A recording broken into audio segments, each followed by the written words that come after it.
आज यहाँ पे इतनी बड़ी संख्या में आए हुए मेरे सभी व्यापारी भाइयों बहनों को मेरा नमस्कार, प्रणाम, सत श्री अकाल। दोस्तों, मैं अभी देख रहा था जब आपके कैंडिडेट कुलदीप धालीवाल जी आपसे बात कर रहे थे और उनकी एक एक बात पे जिस तरह से तालियां बज रही थी और आप लोग उनका अभिवादन कर रहे थे, मुझे लगता है अब ज़्यादा मुझे वोट मांगने की ज़रूरत है नहीं।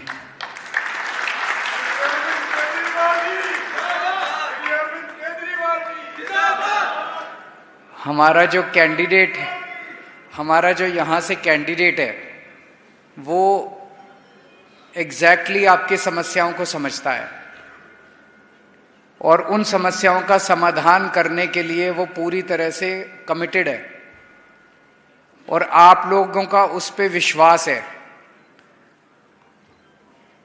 मुझे याद है आज से 1 साल पहले मैं मान साहब के साथ पंजाब में अमृतसर गया था, लुधियाना गया था, जलंधर गया था, मोहाली गया था। हमने व्यापारियों के साथ कई सारी मीटिंग्स करी थी। व्यापारियों ने, उद्योगपतियों ने कई सारी समस्याएं भी बताई थी। उनमें से कई समस्याओं का समाधान भी हुआ, कई समस्याओं पे अभी काम चल रहा है, कई समस्याओं के समाधान पे अभी काम चल रहा है। जब 1 साल पहले मैं आपके बीच में आया था, उस वक्त मैं आपसे वोट मांगने नहीं आया था। आपकी समस्याओं का जेन्युइनली समाधान करने के लिए हम आए थे, क्योंकि हमें लगता है कि व्यापारियों और उद्योगपतियों का किसी भी देश की अर्थव्यवस्था में सबसे ज़्यादा योगदान होता है। अगर व्यापारी और उद्योगपति खुश नहीं होंगे, उनकी समस्याओं का समाधान नहीं किया जाएगा, तो देश आगे तरक्की नहीं कर सकता। आप लोग रीढ़ की हड्डी हैं हमारे देश की अर्थव्यवस्था के लिए। मुझे याद है मोदी जी ने एक बार कहा था कि आड़ती जो हैं वो दलाल होते हैं, व्यापारी जो हैं वो दलाल होते हैं, दलाल नहीं होते हैं। वो देश की रीढ़ की हड्डी होते हैं, अर्थव्यवस्था की रीढ़ की हड्डी होते हैं।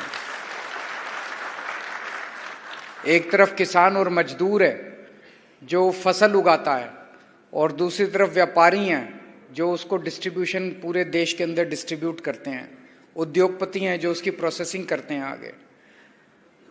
हम व्यापारियों को कितनी तवज्जो देते हैं, उद्योगपतियों को, कारोबारियों को, छोटे दुकानदारों को कितनी तवज्जो देते हैं, ये इसी बात से अंदाज़ा लगा लीजिए कि कल मैं दिल्ली का चुनाव पूरा करके सीधे अमृतसर पहुंचा और यहाँ से मेरी पहली मीटिंग फिरोजपुर में थी। फिरोजपुर में मैं सबसे पहले व्यापारियों और उद्योगपतियों से मिला, उसके बाद मैं किसी रोड शो में गया। आप लोग हमारे लिए बहुत इम्पोर्टेंट हैं। आप तरक्की करें, फले फूलें, और जो जो बातें धालीवाल साहब ने कही हैं वो सारी बातें हम करेंगे। आप ये सोच सकते हो कि इसके पहले जितनी पार्टियां आईं, अभी इसके पहले हमारा संसद में एक ही एमपी था लोकसभा में, अभी रिंकू था, उसके पहले मान साहब थे। उनके अलावा किसी की आवाज सुनाई देती थी? कोई इस पार्टी का हो चाहे उस पार्टी का हो, कोई पंजाब के हक के बारे में बात ही नहीं करता था। जो बातें अभी धालीवाल साहब ने की, वो बातें वो भी कर सकते थे लोकसभा के अंदर। आपकी आवाज वो भी उठा सकते थे, आपके लिए वो भी लड़ सकते थे। उनको परवाह ही नहीं थी आप लोगों की। उनको शायद पता ही नहीं था कि आपकी ये समस्याएं हैं। उन्होंने कभी चिंता ही नहीं की आप लोगों की। आम आदमी पार्टी आप लोगों की पार्टी है, आपके बीच से निकले हुए लोग हैं हम लोग। हमें आपकी समस्याएं पता हैं, इसलिए हम आपकी समस्याओं के ऊपर काम करते हैं। तो आज मैं 1 साल पहले जब आया था, मैंने कहा था मैं आपसे वोट मांगने नहीं आया, आपकी समस्याओं का समाधान करने आया हूं। आज मैं आपका समर्थन मांगने के लिए आया हूं इस चुनाव के अंदर, और वो बहुत जरूरी है, कई मायनों में जरूरी है। आपने हमें 2 साल पहले स्टेट के चुनाव में भारी समर्थन दिया, 117 में से 92 सीट दी। इतनी सीटें मुझे नहीं लगता 75 साल में किसी भी पार्टी को आपने इतना ज्यादा प्यार दिया था, इतना विश्वास किया था। उसके लिए मैं तहे दिल से आप लोगों का शुक्रिया अदा करता हूं। और 2 साल में आपने हमारे काम भी देख लिए। हमने जितने काम कहे थे एक एक करके सारे पूरे करते जा रहे हैं। बिजली फ्री हुई कि नहीं हुई? हो गई ना बिजली फ्री, घर की बिजली फ्री हो गई ना, बिजली फ्री हो गई। सोच सकते थे कि बिजली फ्री भी हो सकती है? ये एक जादू की तरह है। केवल दिल्ली और पंजाब के लोगों को फ्री बिजली मिल रही है, बाकी पूरे देश में कहीं नहीं मिल रही। केवल आम आदमी पार्टी फ्री बिजली देती है। कहां से देते हैं? हमारी जेब से तो देते नहीं, पैसे बहुत लगते हैं, इतने पैसे तो है नहीं हमारी जेब में। वही पैसा है, कोई नया टैक्स भी नहीं लगाया, उतना ही टैक्स लग रहा है आप लोगों के ऊपर, थोड़ा कम ही लग रहा होगा, हमने कोई नया टैक्स नहीं लगाया।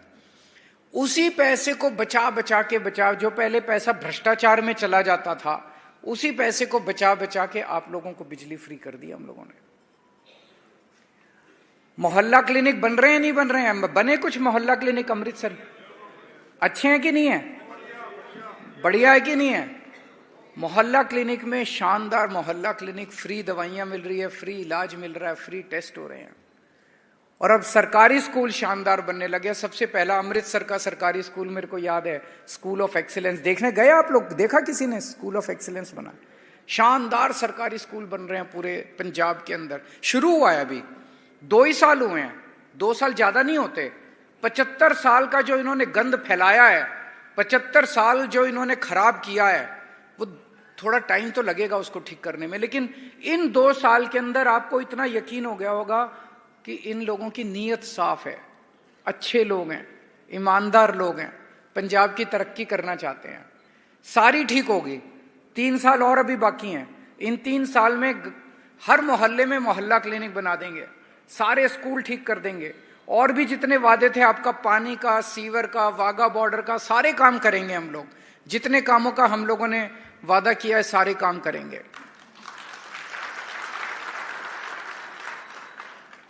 लेकिन आप लोगों का और साथ चाहिए हम लोगों को।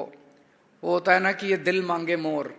आपने हमें स्टेट में 92 सीट दे दी, अब सेंटर में हमारी ताकत बढ़ाओ, सेंटर में आम आदमी पार्टी के मान साहब के हाथ मजबूत करो, तो सेंटर के जितने मसले हैं उन मसलों को भी हल करने में हमें मदद मिलेगी। सेंटर ने हमारे फंड रोक दिए, 9,000 करोड़ रुपया पंजाब का सेंटर ने रोक दिया, दे नहीं रहे। उसमें 5,500 करोड़ रूरल डेवलपमेंट फंड का पैसा है, उसमें नेशनल हेल्थ मिशन का पैसा है। ये रूरल डेवलपमेंट फंड का जो पैसा है, ये गांव गांव के अंदर इससे सड़कें बननी थी, इन्होंने पैसा रोक लिया। आप सोचो 5,500 करोड़ आ जाता तो गांव गांव में कितनी सड़कें बन सकती थी। नेशनल हेल्थ मिशन का पैसा आ जाता तो कितने और मोहल्ला क्लिनिक बन सकते थे। तो ये गुंडागर्दी, तानाशाही मचा रखी है इन लोगों ने। भाई, विकास के साथ और लोगों की तरक्की के साथ राजनीति नहीं होनी चाहिए। चुनाव में आप राजनीति कर लो, चुनाव में आपको जो कहना है कह लो, चुनाव में आपको जो, लेकिन एक बार चुनाव जीत गए, आम आदमी पार्टी की सरकार बन गई, उसके बाद अगर केंद्र सरकार पैसा रोकती है, ये उनके पिताजी का पैसा थोड़ी है, ये तो आप ही का पैसा है, पंजाब के हक का पैसा है, पंजाब के लोगों का पैसा है, वो रोक के बैठे हुए हैं। ये ठीक नहीं है, ये तानाशाही है, ये गुंडागर्दी है। ये एक तरह से ये कह रहे हैं हमें वोट नहीं दोगे तो हम तुम्हारा पैसा रोक लेंगे। ये क्या बात हुई? हमारे देश का पैसा आप कैसे रोक लोगे? आप लोगों ने हमें 92 सीट देके जिताया। विधानसभा के अंदर हम कानून बनाते हैं, गवर्नर कानून पे साइन करने को मना कर देता है। अभी इतने सारे बिल गवर्नर लेके बैठा है, फिर फायदा क्या हुआ? ये तो गुंडागर्दी कर दी कि हमें जिताओगे तभी हम बिल पास करने देंगे, हमें नहीं जिताओगे तो। ये तो ठीक नहीं है। ये तो देश के साथ खिलवाड़ कर रहे हैं ये लोग कि एक पार्टी वन लीडर। ये करना चाहते हैं कि पूरे देश में बस बीजेपी होनी चाहिए, बाकी और किसी को हम काम ही नहीं करने देंगे। आज अकेले भगवंत मान केंद्र सरकार से लड़ रहे हैं। अगर आपने 13 MP जिता दिए तो इनके 13 भगवंत मान के 13 हाथ हो जाएंगे, फिर ये 13 लोग जाके लड़ेंगे केंद्र सरकार से, तो आपके मसले, केंद्र सरकार के साथ जो मसले हैं वो जल्दी जल्दी समाधान होना चालू होंगे कि नहीं होंगे?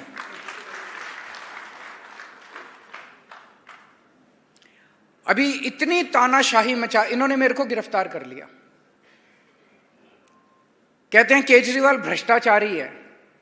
मेरा तो एक ही प्रश्न है, बिजली फ्री करने वाला भ्रष्टाचारी है कि बिजली महंगी करने वाला भ्रष्टाचारी है? अगर मैंने भ्रष्टाचार करना होता तो आपकी बिजली फ्री थोड़ी करता।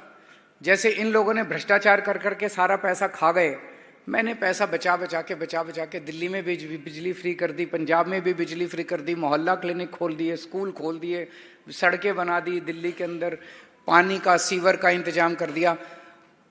कोई भी भ्रष्टाचारी आदमी काम नहीं करता। 16 मार्च को इलेक्शन कमीशन ने देश के चुनाव डिक्लेयर करे, 21 मार्च को इन्होंने मेरे को गिरफ्तार कर लिया। तो भ्रष्टाचार में थोड़ी गिरफ्तार किया, उनको यह डर था कि केजरीवाल अगर पूरे देश में घूम घूम के प्रचार करेगा तो इनकी सीटें कम हो जाएंगी, इसलिए मेरे को अंदर किया। ये तो भला हो, सुप्रीम कोर्ट का धन्यवाद करते हैं हम। सुप्रीम कोर्ट ने कहा जा केजरीवाल 21 दिन प्रचार कर ले, तो मैं पूरे देश में घूम घूम के प्रचार कर रहा हूं। पाकिस्तान के अंदर आपने देखा क्या हुआ। पाकिस्तान में उन्होंने इमरान खान को जेल में डाल दिया, उसकी पार्टी छीन ली, उसका सिंबल छीन लिया और फिर चुनाव करवाया। उसके बावजूद भी इमरान खान को इतने वोट मिल गए, इतनी सीटें मिल गई, उसके हर कैंडिडेट अलग अलग सिंबल पे लड़ा। मोदी जी इंडिया में भी उन्होंने यही करना चालू कर दिया। महाराष्ट्र में एनसीपी के 2 टुकड़े कर दिए, उनका सिंबल छीन लिया, उनकी पार्टी छीन ली और कहते हैं आ जाओ अब चुनाव करते हैं। शिवसेना के 2 टुकड़े कर दिए, उनकी पार्टी छीन ली, उनका सिंबल छीन लिया, कहते हैं आ जाओ अब चुनाव लड़ते हैं। मेरे को गिरफ्तार कर लिया, हमारे मनीष सिसोदिया को गिरफ्तार कर लिया, सत्येंद्र जैन को गिरफ्तार कर लिया, संजय सिंह को गिरफ्तार कर लिया, कहते हैं आ जाओ अब चुनाव लड़ते हैं। झारखंड में हेमंत सोरेन को गिरफ्तार कर लिया, कहते हैं आ जाओ चुनाव लड़ते हैं। बांग्लादेश में शेख हसीना ने सारे विपक्षियों को जेल में डाल दिया और फिर चुनाव कराया। रशिया के अंदर पुतिन ने सारे विपक्षी नेताओं को जेल में डाल दिया, कईयों को मरवा दिया और फिर चुनाव कराया। 87% वोट मिल गए। क्या आप ऐसा भारत चाहते हो जिसमें एक ही पार्टी बचे और एक ही नेता बचे? आज हम लोग लड़ रहे हैं, मैं लड़ रहा हूं इन लोगों के साथ, संघर्ष कर रहा हूं, तन मन धन से लगा हुआ हूं, लेकिन मेरा अकेले के करने से तो नहीं होगा ना। जब तक आप लोग खड़े होकर इनका विरोध नहीं करोगे। 140 करोड़ लोगों का साथ चाहिए इस देश को बचाने के लिए। दोस्तों, अगर तानाशाही, कल अमित शाह जी आए थे, लुधियाना आए थे, शायद लुधियाना आए थे, आपने सुना उनका स्टेटमेंट? किस किसने वो वीडियो देखा अमित शाह जी का कल वीडियो? अमित शाह जी धमकी दे के गए हैं। पहले तो पंजाबियों को खूब गालियां दी उन्होंने, देखना उनका पूरा जो भाषण दे के गए हैं, खुल के गालियां दी उन्होंने पंजाब के लोगों को, और फिर धमकी दे के गए हैं 4 जून के बाद पंजाब की सरकार गिरा देंगे, 4 जून के बाद भगवंत मान मुख्यमंत्री नहीं बचेंगे। कैसे? 92 सीट है यार, कैसे गिरा दोगे? तानाशाही मचा रखी है। वो खुल के कह रहे हैं कि हम तुम्हारे विधायक तोड़ लेंगे, एमएलए तोड़ लेंगे, हम उनको डरा देंगे, ईडी लगा देंगे, सीबीआई लगा देंगे, पैसे से खरीद लेंगे। देश का गृह मंत्री खुल के कह रहा है, कल वीडियो देखना आप लोग, उसमें कह रहे हैं 4 जून के बाद पंजाब की आम आदमी पार्टी की सरकार गिरा देंगे, भगवंत मान उसके बाद मुख्यमंत्री नहीं बचेंगे। मैं उनको कहना चाहता हूं, पंजाबी दिल के बहुत बड़े होते हैं, प्यार से मांग लेते, आपको 1-2 सीट दे देते। धमकी मत जो अमित शाह जी पंजाब के लोगों को, धमकी मत दो, नहीं तो फिर पंजाबी जब खड़े हो जाते हैं ना, आपका पंजाब में घुसना मुश्किल कर देंगे पंजाब के लोग। याद करो जिस तरह से इन्होंने किसान आंदोलन के साथ किया था। किसान आंदोलन, किसान क्या कह रहे थे? हमें दिल्ली जाना है। दिल्ली तो इस देश के लोगों की है, देश की राजधानी है, 140 करोड़ लोगों की है दिल्ली, दिल्ली इनके पिताजी की थोड़ी है। इन्होंने दिल्ली नहीं जाने दिया किसानों को, कीलें लगा दी सड़क के ऊपर, बुलडोजर लगा दिए, बड़े बड़े बोल्डर लगा दिए सड़क के ऊपर, दिल्ली के अंदर नहीं घुसने दिया। 700 किसान मर गए, उनमें अधिकांश पंजाब के किसान थे। इस बार ऐसा बटन दबाना, ऐसा बटन दबाना कि इनकी नानी याद आ जाए। इन्होंने आपको दिल्ली नहीं जाने दिया, इनको इस बार दिल्ली के बाहर भगा देना, इनको दिल्ली में अब मत रहने देना इनकी पार्टी को। और इनका देखो अहंकार कितना हो गया। आपने पता नहीं मोदी जी के अभी पिछले कुछ दिनों में उन्होंने इंटरव्यू दिए हैं, सुने कि नहीं सुने। प्रधानमंत्री जी मोदी जी अब कह रहे हैं कि मैं अपनी मां की कोख से पैदा नहीं हुआ था, मेरे को सीधे भगवान ने इस दुनिया में प्रकट किया है। देखा आपने इंटरव्यू? किस किस ने देखा ये इंटरव्यू?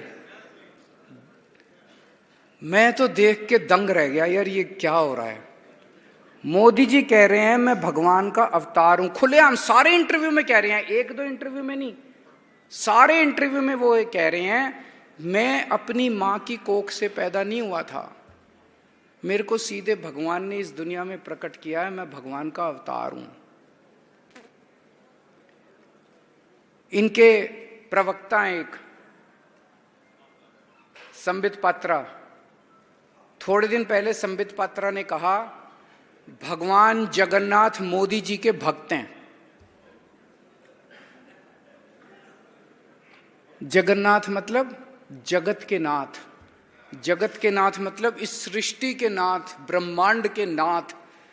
जगन्नाथ को बहुत ऊंचा दर्जा मिला है भगवानों की श्रेणी में। जगन्नाथ मतलब ब्रह्मांड के, सृष्टि के नाथ। ये कह रहे हैं वो सृष्टि का जो देवता है वो मोदी जी का भक्त है। मतलब ये अपने आप को उससे भी ऊपर मानने लग गए। ये लोग कहते हैं जो राम को लाए हैं हम उनको लाएंगे, मतलब इस पृथ्वी पे मोदी जी राम को लाए हैं। हम तो ये कहते हैं ना कि रोज सुबह उठ के भगवान से प्रार्थना करते हैं, हाथ जोड़ते हैं कि हे प्रभु तू मेरे को पृथ्वी पे लेके आया, तूने मेरे खाने पीने का इंतजाम किया, मेरे परिवार के इसके लिए हम बहुत बात सुबह उठ के पूजा करते हैं ना, वाहेगुरु जी की सबकी पूजा करते हैं। तो हम यही कहते हैं ना कि हे भगवान तू मेरे को पृथ्वी पे, ये कहते हैं मोदी जी भगवान राम को पृथ्वी पे लेके आए। इस बार तो इनका अहंकार मिटा देना आप सब लोग।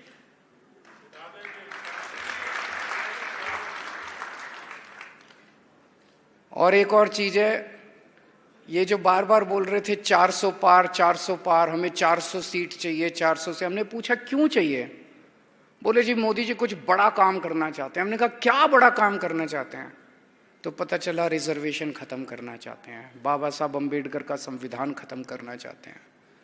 वो मत होने देना, ये संविधान ही है इस देश का जिसने इस देश को एकजुट कर रखा। 75 साल से इस संविधान ने हमारे देश को बचा रखा है, किसी हालत में वो मत होने देना।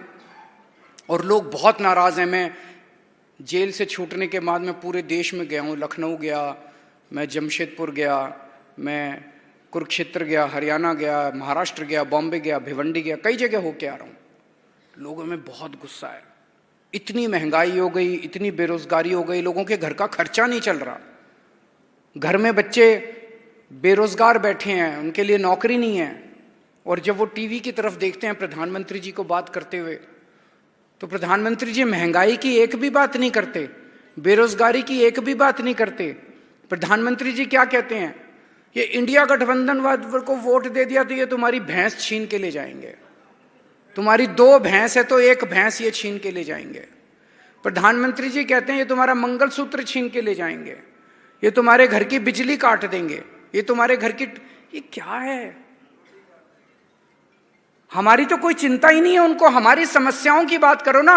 अगर प्रधानमंत्री जी कहते मेरे को वोट दो, मैं तुम्हारे पेट्रोल के दाम कम कर दूंगा, डीजल के दाम कम कर दूंगा, तुम्हारा दूध सस्ता कर दूंगा, खाने पीने की चीजें सस्ती कर दूंगा, तुम्हारे बच्चों के लिए ऐसे मैं रोजगार दिलाऊंगा, मैं भी वोट दे देता प्रधानमंत्री जी को। हमारी समस्याओं का उनके पास समाधान ही नहीं है। उन्हें हमारा ऐसे लगता है वो किसी और ही दुनिया में जी रहे हैं कि अब वो भगवान बन गए हैं और अजीब अजीब बातें करने लग गए हैं। मैंने उनका देखा 3 दिन पहले भाषण, अगर इंडिया गठबंधन को वोट दिया तो तुम्हारे घर की टूटी छीन के भाग जाएंगे। अरे क्यों टूटी छीन के भाग जाएंगे? तुम्हारे घर का मंगलसूत्र छीन लेंगे। क्यों छीन लेंगे मंगलसूत्र यार? तो दोस्तों ये देश बचाने का चुनाव है और यहां जितने लोग बैठे हैं मेरे को पता है एक एक व्यक्ति कम से कम 10-10 हजार वोट, आप लोग बहुत बड़े बड़े लोग बैठे हैं यहाँ पे, समाज के नेता बैठे हैं यहाँ पे, समाज के बड़े बड़े इन्फ्लुएंसर बैठे हैं। आप लोगों को सबको आम आदमी पार्टी को वोट देने के लिए तैयार करना है। देखिए, मैं किसी पार्टी का नाम नहीं लूंगा, लेकिन अगर किसी भी दूसरी पार्टी को आप वोट दोगे, आपने देख लिया पिछले 5 साल, 10 साल, 15 साल से किसी ने पंजाब की आवाज नहीं उठाई लोकसभा में। और पंजाब में इस टाइम हमारी पार्टी है, पंजाब में सरकार हमारी है। अगर हमारा ही एमपी होगा और हमारी सरकार है, मिलजुल के काम करेंगे, जैसे इन्होंने कहा ये प्रोजेक्ट लेके आएंगे केंद्र से, अगर केंद्र से प्रोजेक्ट लेके आएंगे, हमारी सरकार है, उसी ने उस प्रोजेक्ट को लागू करना है, तो मिलके काम करेंगे, तालमेल होगा, 13 की 13 सीट आएंगी, केंद्र में भी हमारे हाथ मजबूत होंगे और पंजाब सरकार से भी वो सारे काम हम करा पाएंगे। तो ये 13 की 13 सीट इस बार आम आदमी पार्टी को देनी बहुत जरूरी है।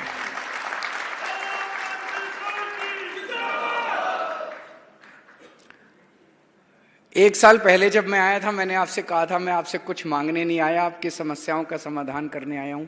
आज मैं आपसे झोली फैला के मांगने आया हूं कि हमारे को 13 की 13 सीट दे दो, हमारे हाथ मजबूत करो, और फिर देखो जो काम आज पंजाब के अंदर चल रहे हैं, ये डबल ट्रिपल स्पीड से आपके सारे काम होने चालू हो जाएंगे। आप सब लोगों का बहुत बहुत शुक्रिया, आपने इतना प्यार, इतनी मोहब्बत दी, बहुत बहुत शुक्रिया। Thank you so much.